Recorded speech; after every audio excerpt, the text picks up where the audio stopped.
There was no death more painful than crucifixion. You know, crucifixion was a very grisly sort of death.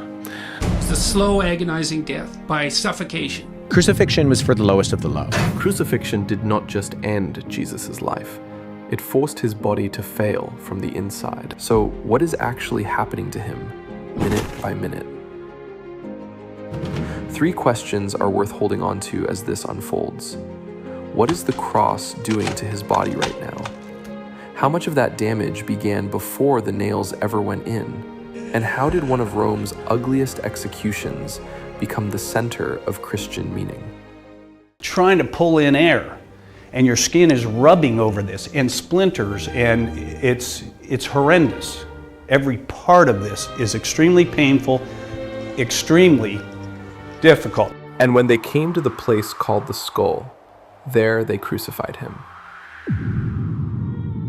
The people in Luke's time knew what those words meant. Crucifixion already carried the shame, pain, and slow public death inside it. But today, we can hear "they crucified him" and picture it from too far away. So bring the camera closer, because from a distance it can look almost passive. A man fixed to a frame, a crowd watching, time passing. But the body of someone on a cross is not at rest. It is working, constantly, desperately, without relief. The arms are fixed above the head at a wide angle. That position alone places enormous strain on the chest. The muscles that normally lift the ribcage when you breathe are now also bearing the weight of the upper body. Every time the chest tries to expand for a breath, it is fighting against that load. The back is pressed against rough wood. Every small movement, every attempt to shift weight, every push upward drags torn skin across that surface again. The feet are fixed below. The legs, which should be resting, are not resting either. They are the only remaining mechanism for survival. Because if the body hangs fully from the arms, breathing becomes nearly impossible. The chest locks. The diaphragm cannot drop, so the legs push. The body rises a few inches. A breath comes in. Then the legs give out. The body sags back down, and the cycle starts again. Push up. Breathe. Drop. Endure. Repeat. The downward position hurts. The weight pulls on the arms, the shoulders, the wrists. Pushing up hurts more. The pain through the feet and lower legs spikes with every effort. Stillness is not relief. Movement is worse. The body is caught inside a trap where both options cause damage and neither option stops. The Gospels describe the crucifixion with startling brevity. Luke writes it in a single clause. Matthew and Mark give it roughly the same weight. But Christian faith has never read that brevity as meaning the suffering was small. It means the horror was already understood by every person who heard those words in the 1st century. No one needed it explained. It was a public death in a world that watched these deaths regularly. The brevity is not restraint, it is acknowledgement. And here is the detail that makes this worse. By the time the cross begins, the body is already in serious trouble. So what happened to it before Jesus ever reached Golgotha? The first few passes across a particular body part would tear through the skin, the fat, but eventually, once the outer layers were torn away, it would start getting in the muscle and the tendon. The cross did not begin the body's crisis. It intensified one already in motion. Roman scourging was a punishment in its own right, designed to weaken and degrade before the main sentence was carried out. The instrument used was a flagrum, a short whip with multiple leather thongs, each typically weighted at the ends with lead balls or tied with bone fragments. When applied across the back, it did not simply bruise the skin, it tore it open. Repeated strokes across the same area stripped away layers. The back was opened up, blood loss began, and the nervous system was flooded with pain signals before the person ever reached the execution site. The heart rate rose, blood vessels constricted. The body tried to maintain pressure as volume dropped. The stress response activated fully and stayed there. The number of lashes was not fixed under Roman practice, the way it was under Jewish law, which capped punishment at 40. Roman soldiers operated without that ceiling. The severity depended on the soldiers, the mood, and what the commanding officer allowed. What arrived at Golgotha was a body that had already lost blood, already lost skin across the back, already spent significant reserve just surviving the scourging, and then carrying the crossbeam through the city. Before the cross becomes a symbol, it is first an assault on flesh. Christianity's central claim is not that God observed human suffering from a safe distance. It is that he entered it completely, through a body that had already been opened up and driven through the streets before the nails went in. So when Jesus is lifted onto the cross, he is bringing a damaged body into a position that will make every weakness worse. The open back against rough wood, the low blood volume now subject to positional stress, the exhausted muscles asked to keep working without reserve. That is what the cross receives. The nails matter, but the posture matters just as much, and sometimes more. There has been a long debate about exactly where the nails were placed. Through the palms, as centuries of religious art have depicted, or through the wrists, which some forensic and archaeological analysis has suggested would better bear the weight of a suspended body. The palms, the argument goes, would tear. The wrists, or more precisely, the space just above them at the base of the hand, offer more structural support. The honest answer is that the precise point of fixation is uncertain. What matters for understanding the suffering is what fixation combined with suspension produces. Once the arms are fixed and the body is hanging, the entire upper structure becomes one continuous system under load.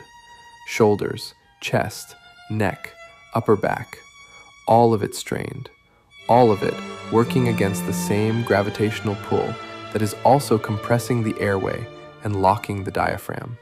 From a distance, crucifixion looks almost still. It isn't. What looks like stillness from across a road is actually a body in constant micro-movement. Tiny pushes, tiny drops, each one costing energy, each one reopening wounds. The rhythm that keeps the person alive is the same rhythm that exhausts them faster and deepens the damage with every cycle. The horror of the cross is that Jesus dies exposed, immobilized, and publicly reduced to absolute weakness in front of a crowd that included people who loved him and soldiers who were indifferent. There is no privacy in this death. There is no dignity in the conventional sense.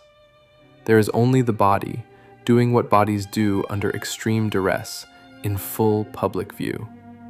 And if the body is now fighting for breath, thirst, and stability all at once, which of those systems gives way first? This is a very ominous complication, difficult to control even in modern trauma centers. In Jesus' time, there would be no treatment and it would lead to rapid death. And it explains why Jesus died so rapidly. Rome had faster ways to kill people. A sword blow to the chest could be lethal within seconds. Beheading was quick. Burning could overwhelm the body through shock before the actual damage accumulated.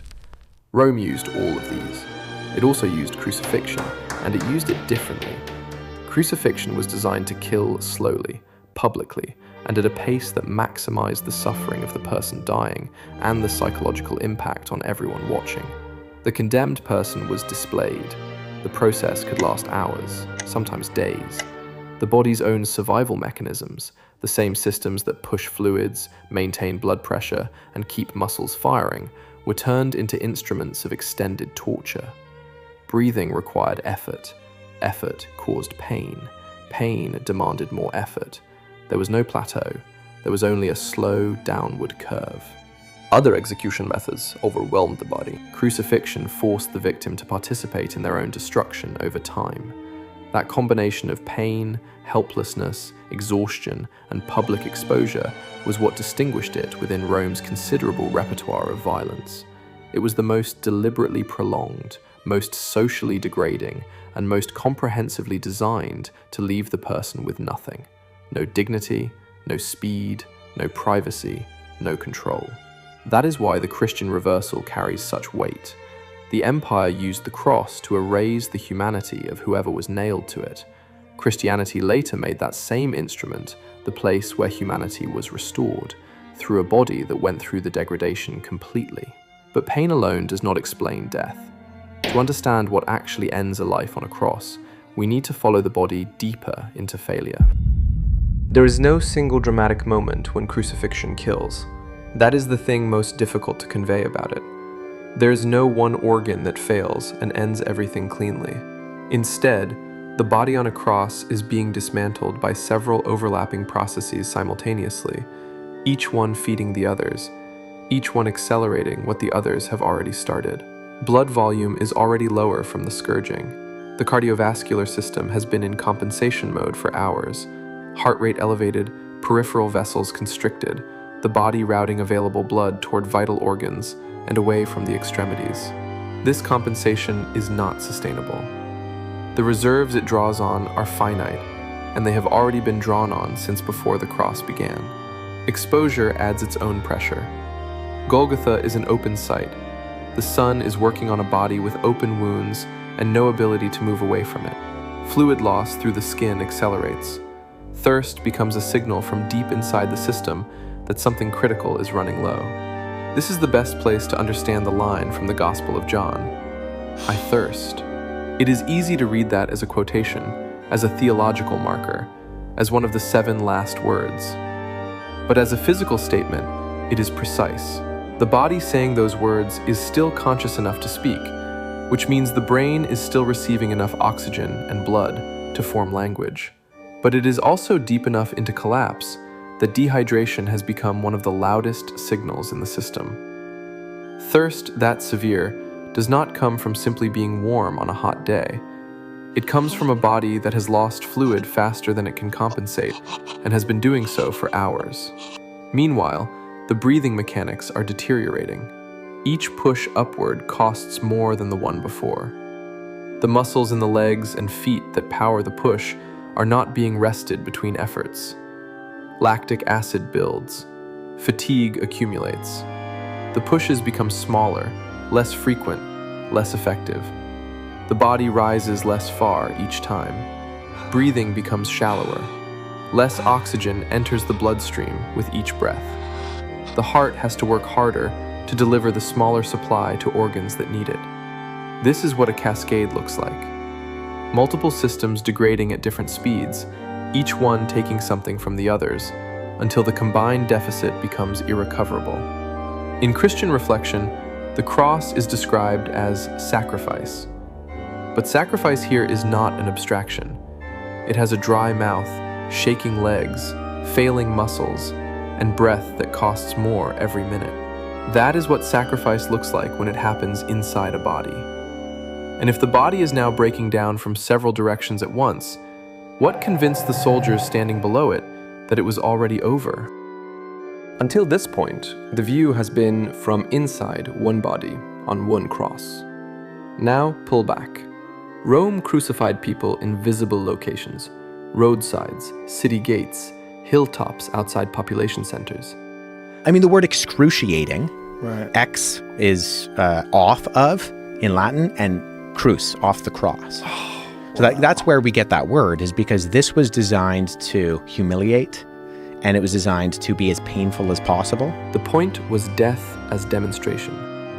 Every person who walked past a crucifixion was receiving a message. This is what the state does to those who challenge it. This is what the end looks like when you resist Roman authority.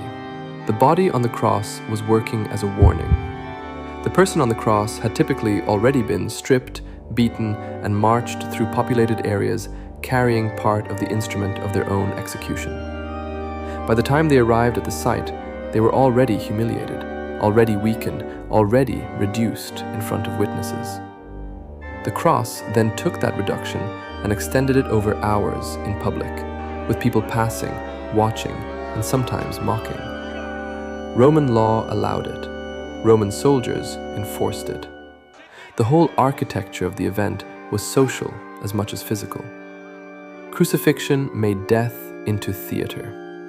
deliberately slow, deliberately exposed, deliberately designed to strip the condemned of every remaining layer of dignity. That was the instrument Rome had built. This is why the Christian claim was so explosive in the ancient world, and why it still carries charge now. It did not say merely that Jesus suffered. It said that the very instrument Rome had built to humiliate and erase human beings became the place where God was present, in it, through it, at the bottom of it. The cross that was supposed to demonstrate the limits of human worth became, in Christian understanding, the place where the depth of divine love was made visible. That reversal only makes sense against the full weight of what the cross actually was, which is why the final physical details matter so much. The Gospel accounts tell us that the soldiers came to break the legs of those crucified that day. This was practical. Breaking the legs removed the person's last ability to push upward, which removed their last ability to breathe. If the legs could no longer function, the body could no longer complete the cycle. It would sag permanently. The chest would lock. Death would follow within minutes rather than hours. The soldiers reached the two men crucified alongside Jesus and broke their legs. When they reached Jesus, the Gospel of John records that he was already dead. They did not break his legs. Instead, one of the soldiers put a spear into his side, and the account describes blood and water flowing from the wound. That detail has attracted significant medical attention. Some physicians and forensic analysts have interpreted blood and water as consistent with a pericardial effusion, fluid accumulated around the heart under severe physical stress, being released alongside blood when the spear entered. Others have pointed to pleural fluid around the lungs, which can accumulate under the kind of traumatic and physiological stress that crucifixion produces. The interpretations vary, but what they share is this. The description is consistent with a body that had undergone exactly the kind of cascading internal failure that the preceding hours would have produced. So what actually killed him? What crucifixion does to the human body is drive a damaged body into a position that turns every existing weakness into a compounding problem. A body already depleted by scourging is suspended in a posture that makes breathing into labor. Pain becomes movement. Movement becomes exhaustion. Exhaustion deepens shock. Shock deepens thirst. Thirst signals the collapse of fluid balance. And somewhere in that cascade, the heart, working harder than it should with less than it needs, stops being able to keep up. That is the answer the hook was asking for. Whether it was primarily cardiovascular collapse, hypovolemic shock from blood loss, respiratory failure from exhaustion, or some combination of all three, that question remains genuinely debated among forensic pathologists and medical historians. The ancient accounts do not give enough clinical detail to resolve it with certainty, and that uncertainty is part of what makes the body's final hours feel real rather than reconstructed. A cascade does not have a clean ending. It has a moment where the systems that have been failing together simply stop compensating. Luke tells it in one line, "And when they came to the place called the Skull, there they crucified him." Inside that line is a body being driven past its limits in public, minute by minute, through a process that Rome had refined specifically to be slow, visible, and degrading.